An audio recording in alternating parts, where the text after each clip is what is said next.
Hello નમસ્કાર વિદ્યાર્થી મિત્રો કેમ છે મજામાં ને welcome back to biology class આજના લેક્ચરની અંદર આપણે સ્ટાર્ટ કરવા જઈ રહ્યા છીએ એક નવું ચેપ્ટર કે જેનું નામ છે પર્યાવરણીય સમસ્યાઓ એન્વાયરમેન્ટલ ઇશ્યુઝ ઓકે અને જાણીને પણ એ આનંદ થશે કે 12 સાયન્સ એનું આ લાસ્ટ ચેપ્ટર કે યુનિટ નંબર 10 એનું આ લાસ્ટ ચેપ્ટર કે જેનું નામ છે પર્યાવરણીય સમસ્યાઓ ઓકે એટલે જો હવે નામ પ્રમાણે જ છે કે પર્યાવરણીય સમસ્યાઓ એટલે આ ચેપ્ટરની અંદર જે કે પણ બાબતો આવવાની છે તે પર્યાવરણ સંબંધિત છે પર્યાવરણને જે કંઈ નુકસાન થઈ રહ્યું છે તે સંબંધિત છે એટલે કે પર્યાવરણની અંદર જે હવા પાણી અને જમીન આના જે પ્રદૂષણો થઈ રહ્યા છે અને તેને કેવી રીતે અટકાવી શકાય તેનું નિયંત્રણ કેવી રીતે કરી શકાય તે બાબતે છે ઓકે રાઈટ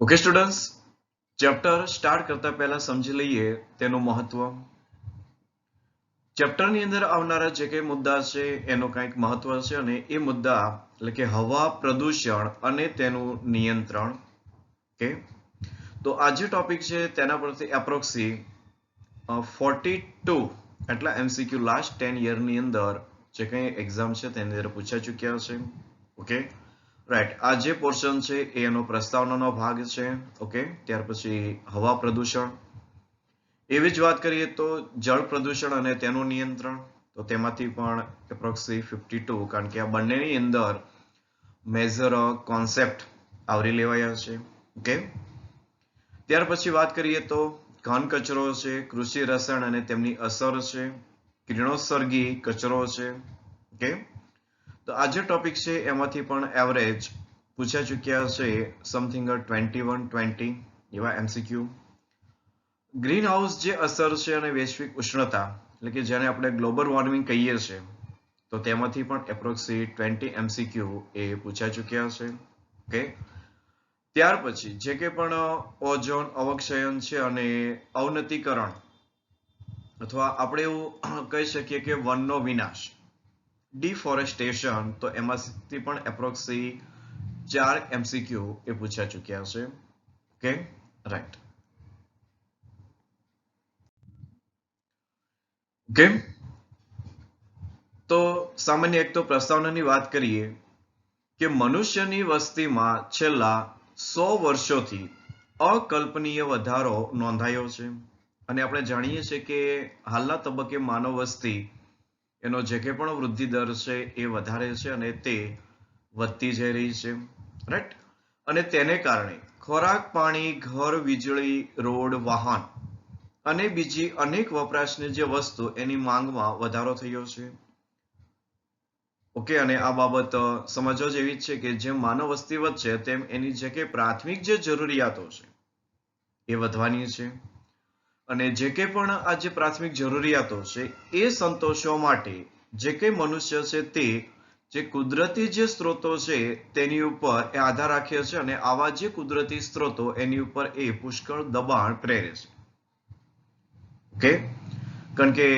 રહેવા માટે જે કે પણ જગ્યા છે તો હાલના તબક્કે જે જંગલ છે તેનો નાશ કરી અને આ જે જગ્યા છે એ ઓક્યુપાય કરાતી હોય છે તો જે કે પણ કુદરતી જે સ્ત્રોતો છે તેની ઉપર વધુ ને વધુ દબાણ આવતું જાય છે અને કુદરતી સ્ત્રોતો એનો દિવસે ને દિવસે એ નાશ થતો રહે છે અને આ ઉપરાંત હવા પાણી અને જમીન એનું પણ પ્રદૂષણ વધે છે ઓકે અને આ જે બાબત છે એ આપણે ચેપ્ટરની અંદર સમજવાની છે કે હવાનું પ્રદૂષણ પાણી પ્રદૂષણ અને જમીનનું પ્રદૂષણ કેવી રીતે વધે છે અને તેનો કેવી રીતે નિયંત્રણ કરવાનું છે એ બાબત આપણે આ ચેપ્ટરની અંદર સમજવાની છે રાઈટ અને જે કે પણ આપણી અગત્યની જરૂરિયાત તો અત્યારે એ છે કે જે કે પણ વિકાસ થઈ રહ્યો છે તે વિકાસને અવરોધ્યા વગર આપણા જે કે પણ કિંમતી કુદરતી જે સ્ત્રોતો છે તેનું વિઘટન અને ઘટાડો અટકાવવું ઓકે એટલે આ આપણી પ્રાથમિક જરૂરિયાત છે કે જે તબક્કે વિકાસ થઈ રહ્યો છે ચલો એ વિકાસ તો થવા દેવાનો છે પણ એ વિકાસની અંદર જે કે પણ કુદરતી જે સંપત્તિ છે તેનો નાશ ન થાય તે રીતે વિકાસ કરવાની વાત છે ઓકે રાઈટ પ્રદૂષણની ડેફિનેશન સમજીએ.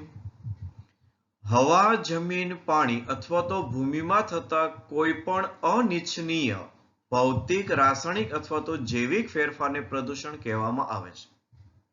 આ ડેફિનેશન હવા, જમીન, પાણી અથવા તો ભૂમિ એની અંદર કોઈ પણ પ્રકારના અનિચ્છનીય જે ફેરફાર કયા તબક્કે, ભૌતિક તબક્કે, રાસાયણિક તબક્કે અથવા તો જૈવિક તબક્કે જે કે પણ ફેરફાર થઈ રહ્યા છે તેને કહેવામાં આવે છે પ્રદૂષણ.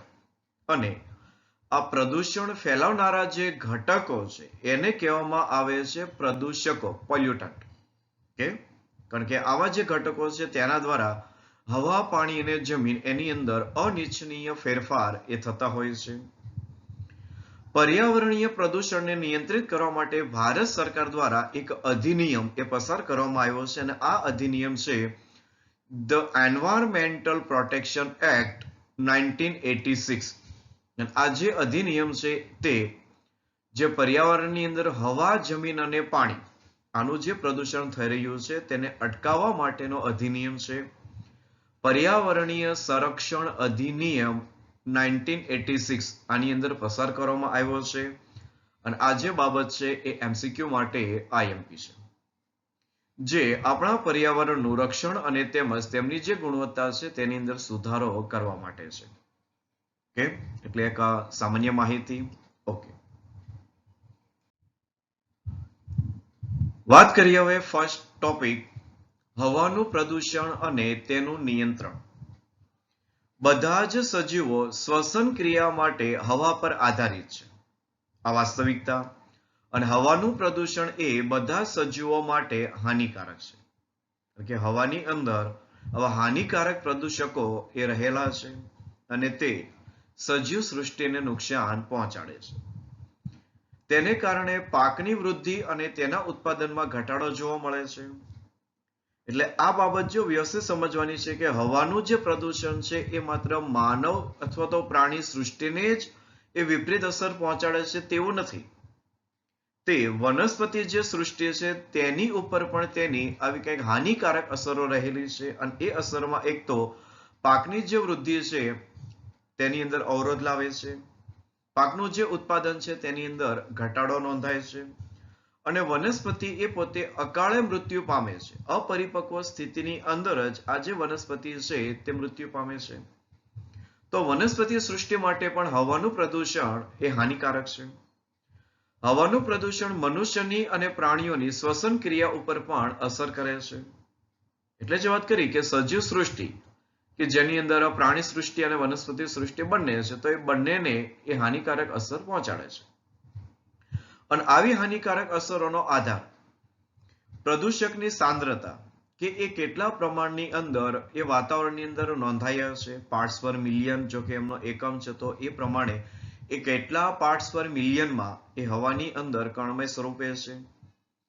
અસર કરતા એનો સમયગાળો કે કયા સમયગાળા દરમિયાન, અથવા આપણે ભારતની વાત કરીએ તો જો ઋતુ પ્રમાણે અમુક હવાનું પ્રદૂષણ એ નોંધાયેલું હોય છે અને તમે આજે અત્યારે વિન્ટર ચાલી રહ્યો છે ત્યારે જો દિલ્હીની અંદર હવાનું પ્રદૂષણ એ વધારે હોય છે.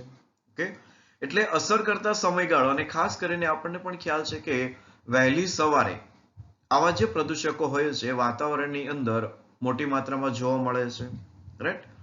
અને સજીવ પર એનો આધાર રહેલો છે. એટલે આ એક બાબત પણ નોંધવાની છે કે જે કંઈ પ્રદૂષકો છે તેમનો આધાર તો કે પ્રદૂષક, એની સાંદ્રતા, આ જે પ્રદૂષકો છે એની અસરકર્તાનો સમયગાળો અને જે સજીવ પર એ અસર કરે છે તેના પર આવી હાનિકારક અસરોનો આધાર રહેલો છે. ઓકે, નેક્સ્ટ, હવા પ્રદૂષણના મુખ્ય સ્ત્રોત કયા છે? તો હવા પ્રદૂષણનો મુખ્ય સ્ત્રોત એક તો અશ્મિ બળતણ, અને એને તમે સારી રીતે સમજો છો, પેટ્રોલ, ડીઝલ. ત્યાર પછી વાહનોના ધુમાડા કે જેના દહનથી આ ધુમાડા વાતાવરણની અંદર ફેલાય છે. હવાના પ્રદૂષણના જવાબદાર સ્ત્રોત કુદરતી તેમજ માનવ પ્રેરિત છે. કુદરતી સ્ત્રોતો વાત કરીએ તો હવાની અંદર તરતા રજકણ, પરાગરજ, ધુમાડો છે, જ્વાળામુખીમાંથી નીકળતા લાવા, ઓકે, એમનો ધુમાડો. તો આ બધા કુદરતી સ્ત્રોતો છે. અને માનવ પ્રેરિત સ્ત્રોતોની વાત કરીએ તો ઔદ્યોગિક સંસ્થા એમની ચીમનીમાંથી નીકળતો ધુમાડો છે.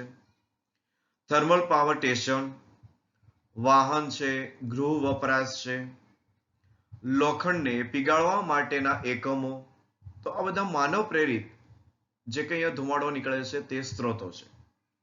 અને આ એકમો દ્વારા મુક્ત થતો કણમય પાર્ટિક્યુલેટ અને વાયુયુક્ત ગેસિયસ, આ બંને યાદ રાખવાના છે કે એ જે પ્રદૂષકો છે કઈ સ્થિતિમાં છે, એ કણમય સ્થિતિમાં છે કે પછી વાયુયુક્ત સ્થિતિમાં છે. એટલે કે એકમો દ્વારા મુક્ત થતા જે કંઈ કણમય કે પછી વાયુમય પ્રદૂષકો બિનહાનિકારક વાયુ જેવા કે નાઇટ્રોજન ઓક્સિજન સાથે ભળી અને પોતે મુક્ત થાય છે અને હવાનું પ્રદૂષણ ફેલાવે છે. એટલે વાતાવરણની અંદર જે કે પણ હાજર એ ઓક્સિજન, નાઇટ્રોજન એની સાથે આવા કણમય અને વાયુયુક્ત પ્રદૂષકો એની સાથે ભળે છે અને વાતાવરણની અંદર રહેલી હવા એ પ્રદૂષિત થાય છે. અને આવા પ્રદૂષકોને અલગ અથવા તો ફિલ્ટર કરી બિનહાનિકારક વાયુઓને વાતાવરણની અંદર મુક્ત કરવા જોઈએ. આ નિયંત્રણ માટેનો એક ઉપાય છે. આને કેવી રીતે કરવા જોઈએ તેને સમજવાનું છે. Okay, right. ઓકે, નેક્સ્ટ હવે વાત કરીએ હવાની અંદર પ્રદૂષકો જે હાજર છે તે કણમય સ્વરૂપે અને વાયુમય સ્વરૂપે હાજર હોય છે. આ બાબત મગજમાં રાખવાની છે. હવે આવા કણમય અને વાયુમય જે પ્રદૂષકો છે તેને દૂર કરવા માટે અથવા તો ફિલ્ટર કરવા માટેની જે કે મિકેનિઝમ છે તેમાંની એક મિકેનિઝમ એટલે કે ઇલેક્ટ્રોસ્ટેટિક પ્રેસિપિટેટર્સ, સ્થિર વિદ્યુત અવક્ષેપક, એનું ગુજરાતી નામ છે સ્થિર વિદ્યુત અવક્ષેપક, અથવા અંગ્રેજી શબ્દ યાદ રાખવાનો છે ઇલેક્ટ્રોસ્ટેટિક પ્રેસિપિટેટર્સ. જો નામ જ છે પ્રેસિપિટેટર્સ, કારણ કે પ્રેસિપિટેશન આપણે એને અવક્ષેપણ કહીએ છીએ. ઓકે, તો આ જે સાધન છે એ સાધનની મિકેનિઝમની એક રેખાકૃતિ એ આપણને એનસીઈઆરટીમાં આપેલી છે. તો એ પણ એમસીક્યુ માટે વેરી મોસ્ટ આઈએમપી છે અને આની જે થિયરીઝ એની મિકેનિઝમ દર્શાવે છે અને એ પણ એમસીક્યુ માટે વેરી મોસ્ટ આઈએમપી છે. Okay, right. તો એને હવે સમજીએ કે કણમય પદાર્થોને દૂર કરવાની ઘણી બધી પદ્ધતિઓ છે, જેમાંની એક અને સૌથી વધુ પ્રમાણની અંદર ઉપયોગમાં લેવાતી જો પદ્ધતિ હોય તો એ પદ્ધતિ છે ઇલેક્ટ્રોસ્ટેટિક પ્રેસિપિટેટર્સ. ઓકે, અને આ ઇલેક્ટ્રોસ્ટેટિક પ્રેસિપિટેટર્સ દ્વારા એપ્રોક્સિમેટ 99% જેટલા કણમય દ્રવ્યોને થર્મલ પાવર સ્ટેશનથી ઉત્પન્ન થતો જે ધુમાડો છે તેમાંથી દૂર કરવામાં ઉપયોગી છે. એટલે આ ડાયરેક્ટ એમસીક્યુ કે 99% જેટલા કણમય દ્રવ્યોને, આ બાબત સૌથી અગત્યની છે કારણ કે ઇલેક્ટ્રોસ્ટેટિક પ્રેસિપિટેટર્સ આ કણમય દ્રવ્યોને એ દૂર કરે છે. કારણ કે નેક્સ્ટ જે આપણે સ્ક્રબર જોઈશું અથવા સમજીશું તો એ વાયુમય સ્વરૂપે રહેલા પ્રદૂષકોને દૂર કરવા માટેની ટેકનિક છે. તો અત્યારે આ જે ટેકનિક છે કોણ, તો કે ઇલેક્ટ્રોસ્ટેટિક પ્રેસિપિટેટર્સ, કે જે થર્મલ પાવર સ્ટેશનથી ઉત્પન્ન થતો જે ધુમાડો છે તેમાં રહેલા કણમય દ્રવ્યોને એ 99% એ દૂર કરી નાખે છે. ઓકે, અને એમની જે કે મિકેનિઝમ છે તેને જો સમજીએ તો તેની અંદર વીજવાહક તાર હોય છે. એટલે કે આખું એક વીજક ક્ષેત્ર છે અને એ વીજક ક્ષેત્રને કહેવાય છે કોરોના. ઓકે, આ કોઈ COVID-19 નથી, આનું એક નામ છે કોરોના. Okay, right. કે જે હજારો વોલ્ટ ધરાવે છે અને તે વીજભાર ઉત્પન્ન કરે છે અને તે ઇલેક્ટ્રોન મુક્ત કરે છે અને તે નેગેટિવ વાતાવરણ નિર્માણ કરી દે છે. કારણ કે ઇલેક્ટ્રોન મુક્ત કરે છે એટલે એ વાતાવરણ કેવું થઈ ગયું છે? નેગેટિવ. અને આ ઇલેક્ટ્રોન્સ એ ધૂળના જે રજકણ છે તેની સાથે જોડાય અને તેમને ઋણ વીજભારિત કરે છે. એટલે આ મિકેનિઝમ છે. અને અહીંયા આકૃતિમાં તમે જુઓ તે પ્રમાણે જે કંઈ થર્મલ પાવર સ્ટેશનમાંથી નિર્માણ થયેલો જે ધુમાડો એની અંદર રહેલા જે કંઈ પણ કણમય પ્રદૂષકો છે તેને દૂર કરવા છે. તો એ અશુદ્ધ હવા એ દાખલ કરાય છે આપણે એપરેટસમાંથી. અને હવે આ જે કંઈ ધૂળના જે રજકણો છે એ ધૂળના રજકણો હવે જો આ કોરોના એટલે કે વીજક ક્ષેત્ર કે જે હજારો વોલ્ટ ધરાવે છે તેવા વીજક ક્ષેત્રના સંપર્કમાં આવશે અને એ ધૂળના રજકણો ઉપર એ હવે નેગેટિવ એટલે કે આપણે એવું કહી શકાય કે ઋણ વીજભારિત એ ધૂળના રજકણોને કરી નાખશે.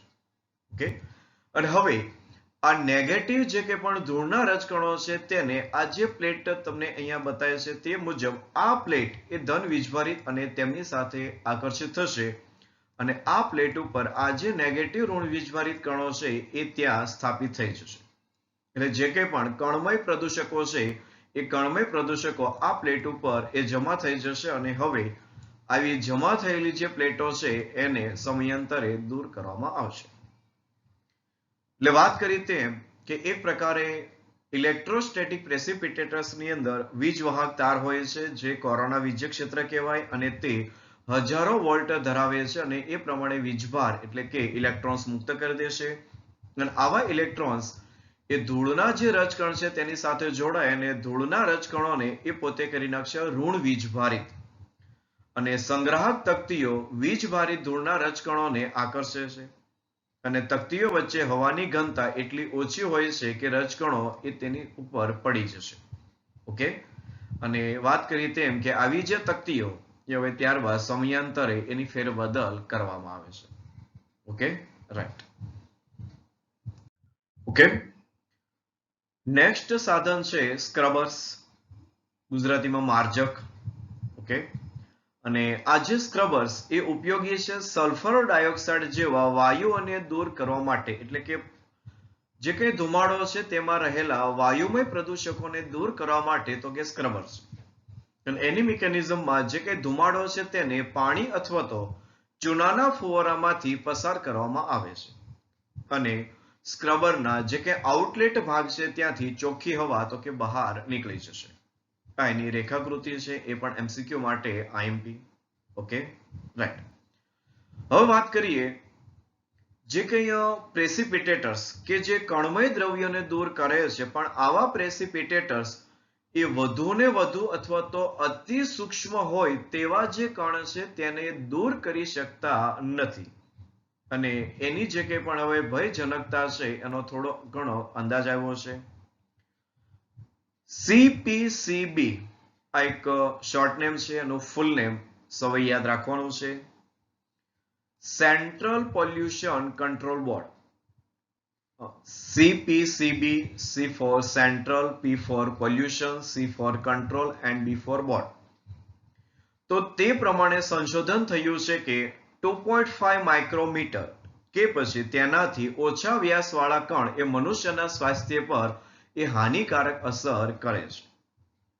અને આ બાબત તમને હવે એટલા માટે સમજાશે કે જો તમે કદાચ શોપિંગ કરવા માટે મોલમાં ગયા હો તો મોલની અંદર જે કંઈ પ્લાસ્ટિકની જે બેગ આપે છે તેની અંદર ત્યાં લખેલું હોય છે કે મોર ધેન 50 આ જે માઇક્રોમીટર છે તેનાથી પણ વધારે અથવા તો 50 માઇક્રોમીટર ધરાવતા આ પ્લાસ્ટિકની બેગ હશે. કારણ કે CPCB central pollution control board સંશોધન પ્રમાણે વાત કરીએ તો જો 2.5 માઇક્રોમીટર કે પછી તેનાથી ઓછા વ્યાસવાળા જે કણ છે મનુષ્યના સ્વાસ્થ્ય ઉપર વધારે અસર કરે છે, કારણ કે એટલા સૂક્ષ્મ કદના પ્લાસ્ટિક પાર્ટિક્યુલેટ્સ એ જે કંઈ કોષો એની અંદર સરળતાથી પસાર થઈ શકે છે.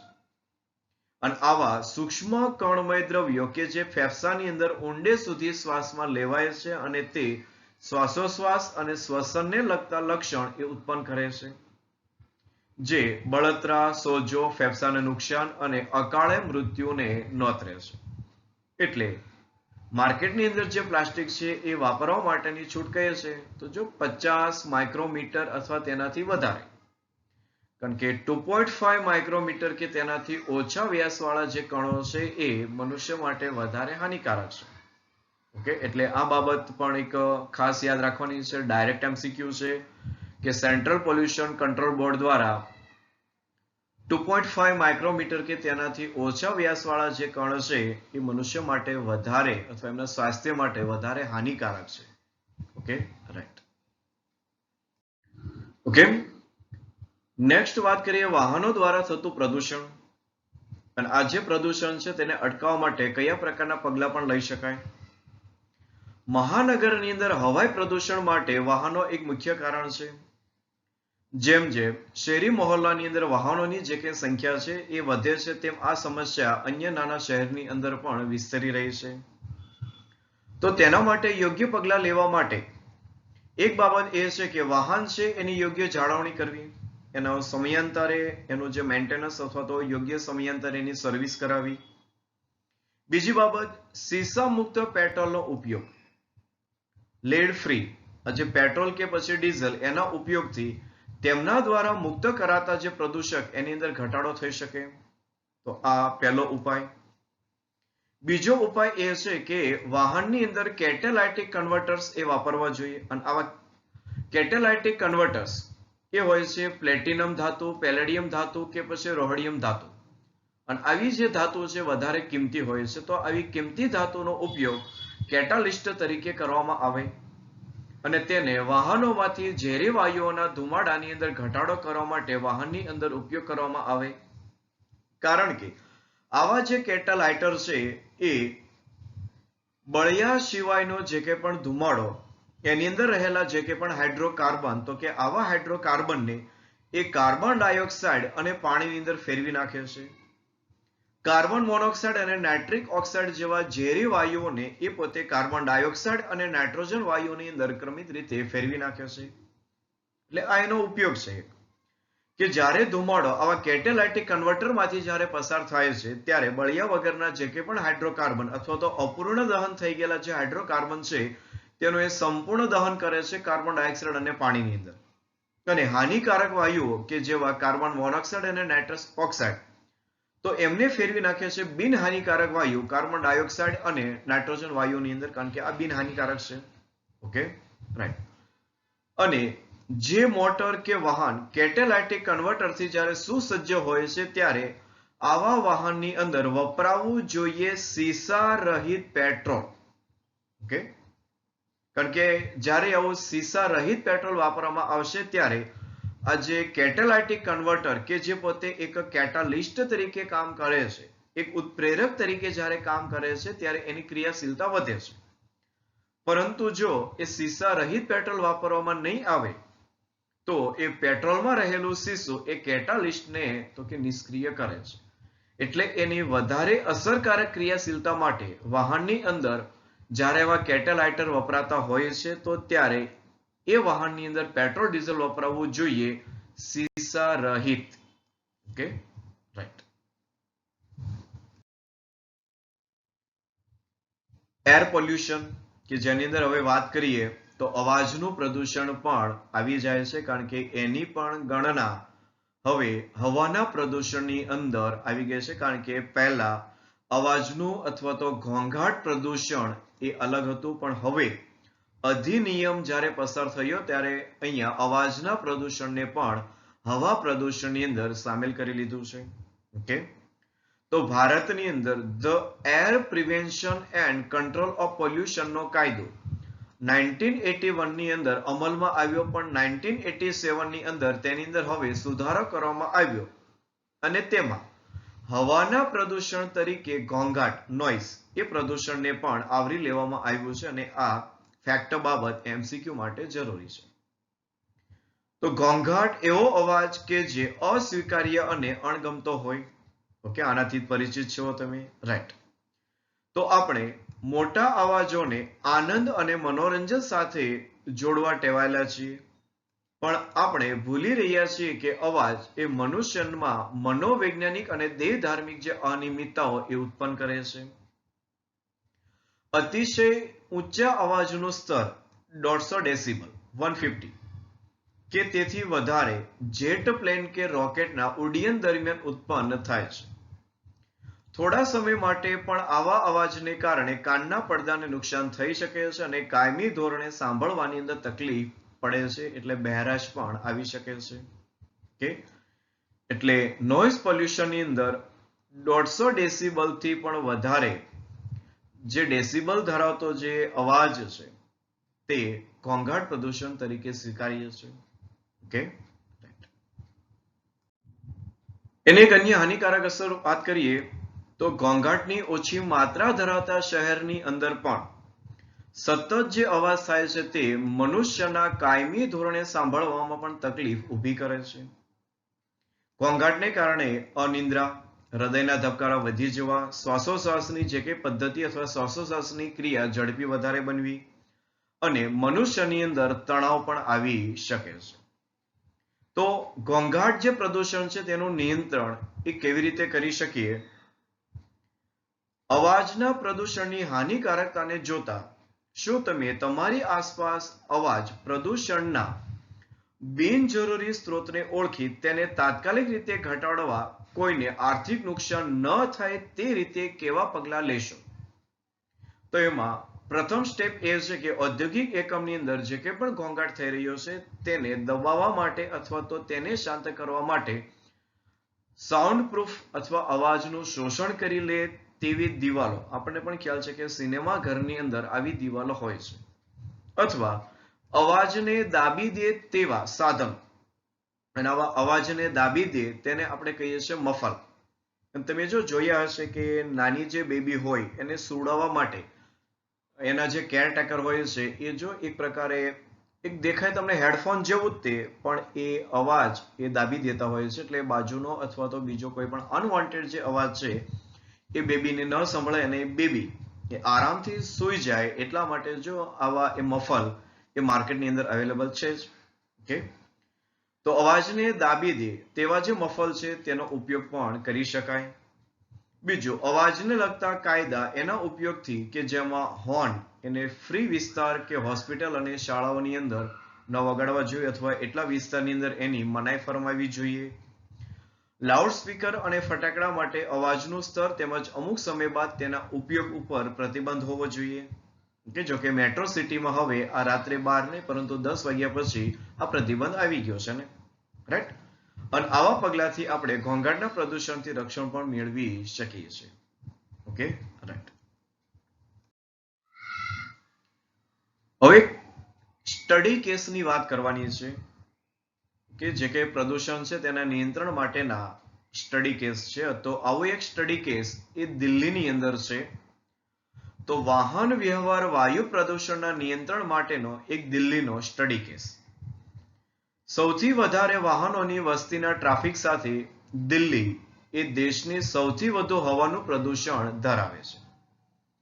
તેમાં ગુજરાત અને પશ્ચિમ બંગાળના રાજ્યોની સાથે ગણતરી કરતા પણ વધુ મોટરની સંખ્યા છે, ફોર વ્હીલર. 1919માં વિશ્વના પ્રદૂષિત શહેરની અંદર દિલ્હીનો ક્રમ એ 41મો હતો. હવાના પ્રદૂષણની ગંભીરતાને ધ્યાનમાં રાખી જનહિતમાં ભારતની સર્વોચ્ચ ન્યાયાલયમાં કાયદાકીય એક મુકદ્દમો દાખલ કરાયો અને ઉચ્ચ ન્યાયાલયના નિર્દેશન પ્રમાણે સરકારને ચોક્કસ સમયગાળાની અંદર સંપૂર્ણ જાહેર વાહન વ્યવહાર, દાખલા તરીકે બસ, ડીઝલમાંથી સીએનજી કમ્પ્રેસ્ડ નેચરલ ગેસ એની અંદર તબદીલ કરવાનો હુકમ કરાયો. એટલે હવે દિલ્હીની અંદર જે કે બસ એ ચાલે છે એ સીએનજી થી, અને 2002ના અંત સુધીમાં દિલ્હીની બધી જ બસને સીએનજી દ્વારા ચલાવવા માટેના ધારાધોરણો સ્વીકારાયા. સીએનજી એ ડીઝલ કરતા યોગ્ય શા માટે છે? તેનું એક કારણ છે કે પેટ્રોલ કે ડીઝલ કરતા સીએનજી એ વધારે કાર્યક્ષમ રીતે દહન પામે છે. એટલે એવું કહી શકાય કે એનું દહન પણ સંપૂર્ણ છે અને વાહનોની અંદર બળિયા સિવાયનો ભાગ એ ખૂબ જ ઓછો રહે છે. એટલે સંપૂર્ણ દહન થઈ જાય છે કાર્બન ડાયોક્સાઇડ અને પાણીની અંદર. ઓકે, અને આ હવે બિનહાનિકારક છે, કાર્બન ડાયોક્સાઇડ અને પાણી. સીએનજી પેટ્રોલ કે ડીઝલ કરતા સસ્તું છે, એટલે આર્થિક રીતે પરવડે તેવું કહી શકાય. બીજું કે ચોર દ્વારા કાઢી લઈ શકાતું નથી. અને સૌથી અગત્યની બાબત એ કે પેટ્રોલ કે ડીઝલની જેમ ભેળસેળ તેની અંદર થતી નથી. પણ સીએનજી સાથે એક સમસ્યા પણ સંકળાયેલી છે, અને એ સમસ્યા એ કે સીએનજી લાગુ કરવા માટે પાઇપલાઇન નાખવી પડે, અને આ પાઇપલાઇન જે જગ્યાએ સીએનજી સપ્લાય થાય છે તેવા જે સ્ટેશન, વિતરણ સ્ટેશન, ત્યાં સુધી પહોંચાડવું પડે. તો આ એક બાબત એની સાથે સંકળાયેલી એ સમસ્યા છે. ઓકે, સાથે સાથે વાહનો દ્વારા થતા પ્રદૂષણને રોકવા અન્ય પગલાં લેવાની પણ શરૂઆત થઈ ગઈ છે, અને એમાં એ છે કે જૂના વાહનોની સમય મર્યાદા, એટલે કે બહુ જૂના વર્ષની અંદર જે વાહનનું પાસિંગ થઈ ગયું હોય છે તેને રસ્તા પર ન ઉતારવા. ઓકે, બિન શીશાયુક્ત પેટ્રોલનો ઉપયોગ, એટલે કે લેડ ફ્રી આ જે પેટ્રોલ છે તેનો ઉપયોગ કરવો જોઈએ. પેટ્રોલ અને ડીઝલની અંદર સલ્ફરનું ઓછું પ્રમાણ, વાહનની અંદર કેટાલાઇટિક કન્વર્ટર્સનો ઉપયોગ, જો કે એ આર્થિક રીતે પરવડે તેવો નથી, કારણ કે ત્યાં જે ધાતુ વપરાય છે એ થોડીક વધારે કોસ્ટલી છે, રાઈટ. અને વાહનોની અંદર પ્રદૂષણના નિયમ માટેના તો કે કડક ધારા ધોરણો અને એ અમલીકરણ, તો કે આવી બાબતથી વાહનો દ્વારા થતું જે પ્રદૂષણ છે તેને થોડેક અંશે અટકાવી પણ શકાય. Okay, right. ભારત સરકારની નવી વાહન બળતણ પોલિસી, એટલે કેવું કહી શકાય કે વાહન માટેના અધિનિયમો, ભારતીય શહેરની અંદર વાહન પ્રદૂષણ ઘટાડવા માટેના રોડમેપ પણ કહી શકાય, બળતણના વધુ કડક નીતિ નિયમો, જેમાં પેટ્રોલ અને ડીઝલ બળતણની અંદર સલ્ફર અને સુગંધિત દ્રવ્યની અંદર ઘટાડો કરવો, પેટ્રોલની અંદર કે ડીઝલની અંદર જે સલ્ફરનું ઉમેરણ અથવા આપણે એવું કહી શકીએ કે થોડીક ભેળસેળ જે થાય છે તેની અંદર ઘટાડો કરવો, તો એના માટેના પણ નિયમો હોય છે કે જ્યાં યુરો 3 ના ધારા ધોરણ મુજબ, આ યુરો 3 એ યુરોપની અંદર વાહન માટેની પોલિસીના ધારા ધોરણો છે, જે આપણે ભારતની અંદર પણ લાગુ કરાયા છે. તો યુરો 3 ના ધારા ધોરણ ઉદાહરણ તરીકે નિર્દેશિત કરે છે કે સલ્ફર એ ડીઝલમાં હોવું જોઈએ 350 ppm અને પેટ્રોલની અંદર હોવું જોઈએ 150 એટલે કે 150 ppm. અને આ જે બાબત છે એ એમસીક્યુ માટે અગત્યની છે. ડીઝલની અંદર સલ્ફર કેટલું હોવું જોઈએ તો કે 350 ppm પાર્ટ્સ પર મિલિયન અને પેટ્રોલની અંદર હોવું જોઈએ 150 ppm. તો ત્યાં સુધી એનું નિયંત્રણ રહેવું જોઈએ. ગંધયુક્ત હાઇડ્રોકાર્બનની અંદર લાગુ પડતા બળતણનું પ્રમાણ 42% જેટલું હોવું જોઈએ, લાઈક જે ઇથેનોલ જે એડ થાય છે તે, કે પેટ્રોલની અંદર એ ઇથેનોલ એડ કરાય છે, તો આવા ગંધયુક્ત હાઇડ્રોકાર્બન એ 42% જેટલું હોવું જોઈએ. રોડ મેપ પ્રમાણે લક્ષ્ય છે કે સલ્ફર એ 50 ppm સુધી પેટ્રોલમાં અને ડીઝલની અંદર ઘટાડીને એ 35% જેટલું લાવી શકાય. જે કંઈ નવા એન્જિન જે બનવા જઈ રહ્યા છે તેની અંદર તો કે આ બાબત હવે લાગુ કરાય છે કે સલ્ફરનું જે પ્રમાણ પેટ્રોલમાં છે એ 50 ppm સુધી ઘટાડી શકાય અને ડીઝલની અંદર તો કે 35% જેટલું પણ ઘટાડી શકાય. અને બળતણની સાથે વાહનની અંદર એન્જિન પણ અપગ્રેડ કરવાની જરૂર છે. માસ એમિશન સ્ટાન્ડર્ડ ભારતની અંદર સ્ટેજ 2 કે જે યુરો 2 એના ધારા ધોરણ સમકક્ષ છે. હવે ભારતના કોઈ પણ શહેરની અંદર એ અત્યારે હવે લાગુ પડતા નથી, કારણ કે ભારતની અંદર નવા નિયમો આવી ચૂક્યા છે. ઓકે, ભારતની અંદર માસ એમિશન સ્ટાન્ડર્ડ એ આ ટેબલની અંદર આપેલા છે કે જેમાં વાહનનો પ્રકાર 4 વ્હીલર અને ભારત સ્ટેજ 3 સમગ્ર દેશની અંદર લાગુ કરાયા છે 2010 થી. 4 વ્હીલરની અંદર ભારત સ્ટેજ તો કે 4 અધિનિયમ લાગુ કરાયા છે 13 મહાનગરની અંદર. ઓકે, કે જ્યાં દિલ્હી છે, એનસીઆર છે, મુંબઈ છે, કોલકાતા, ચેન્નાઈ. ઓકે, તો આ બધા 2010 થી લાગુ કરાયા છે. 3 વ્હીલર ભારત સ્ટેજ 3 સમગ્ર દેશની અંદર 2010 થી અને 2 વ્હીલર ભારત સ્ટેજ 3 સમગ્ર દેશમાં ઓક્ટોબર 2010 થી. એક પ્રાથમિક માહિતી છે, right.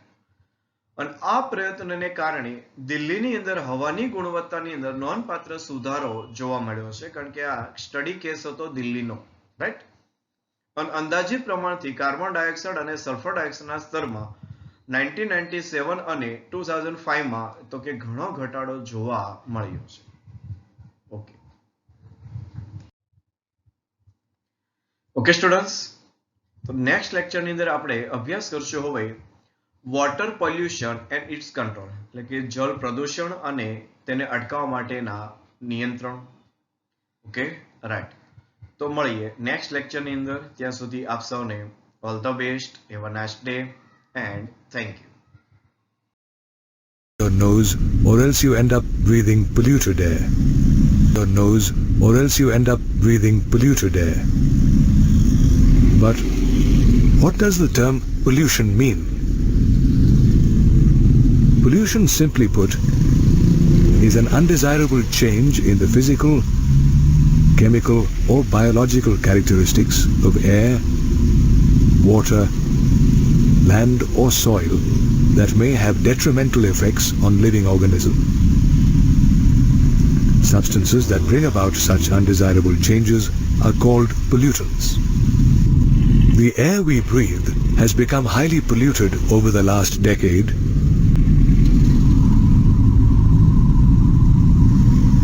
due to air pollutants such as automobile exhausts, chemicals and toxic gases from industries, and natural particulate matter such as dust, pollen and ash.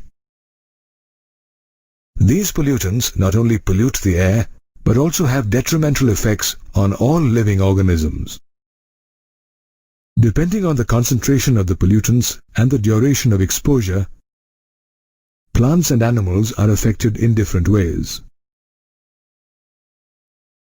When plants are exposed to polluted air, they may exhibit leaf blade damage, cellular collapse, premature aging, reduced growth and crop yields, or the plants may even die.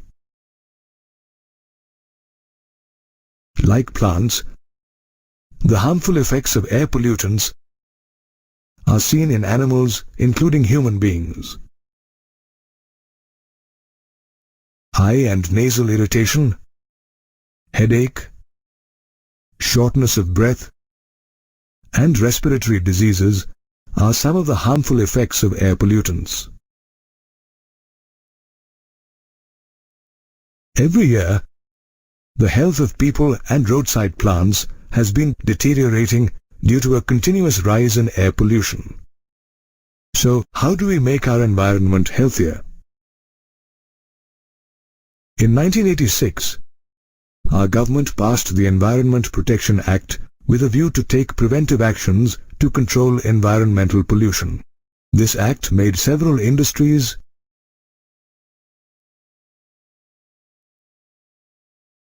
and smelters adopt various methods to separate or filter particulate and gaseous matter that were released into the atmosphere through their smokestacks. One of the most widely used methods to filter particulate matter uses an electrostatic precipitator, which is capable of removing over 99% of particulate matter present in industrial exhaust.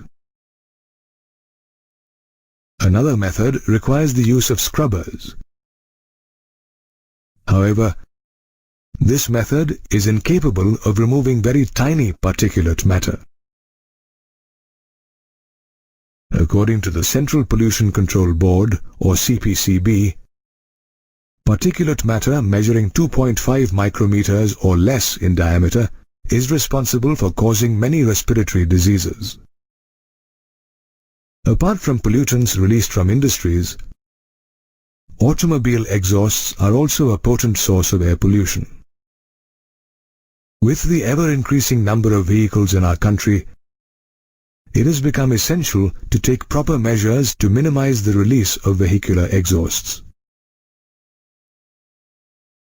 For instance, the use of catalytic converters and unleaded petrol or diesel has helped reduce vehicular pollution considerably. Did you know that catalytic converters contain catalysts made of expensive metals such as platinum, palladium, and rhodium? When fitted into vehicles, a catalytic converter changes poisonous exhaust gases such as unburnt hydrocarbons into carbon dioxide and water. Likewise, carbon monoxide and nitric oxide are converted into carbon dioxide and nitrogen gas respectively. Catalytic converters thus reduce the emission of poisonous gases.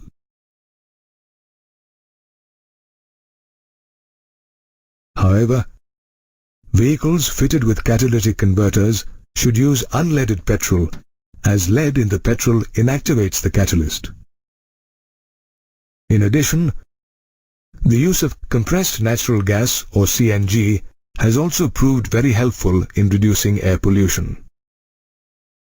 Interestingly, the use of CNG was accelerated when a public interest litigation was filed in the Supreme Court of India due to serious air pollution problems in Delhi in the 1990s.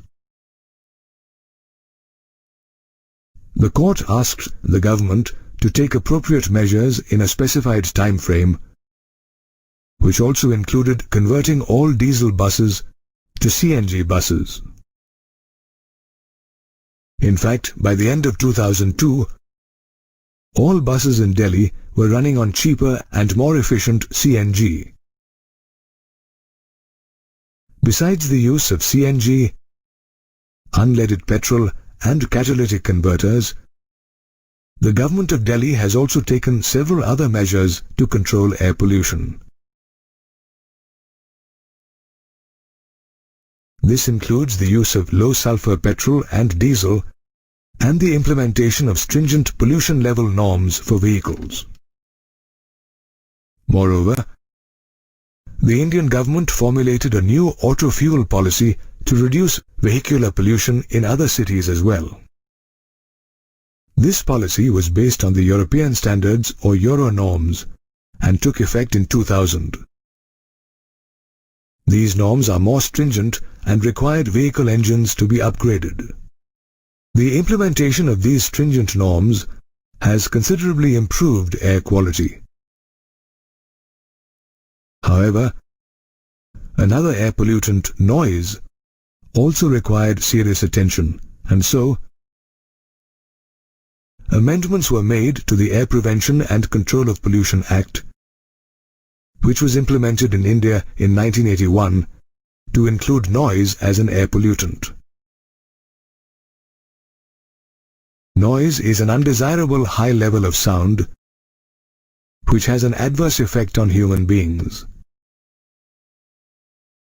Studies show that exposure to a sound level of 150 decibels or more may damage the eardrum, thereby permanently impairing hearing ability.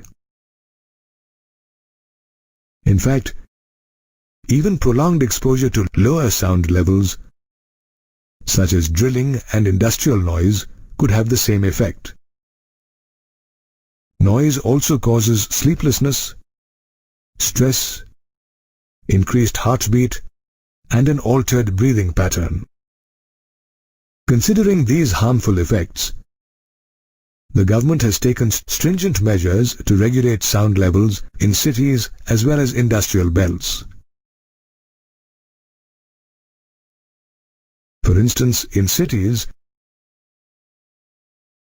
the areas around hospitals and schools have been declared no horn zones, and time limits have been set for the use of loudspeakers.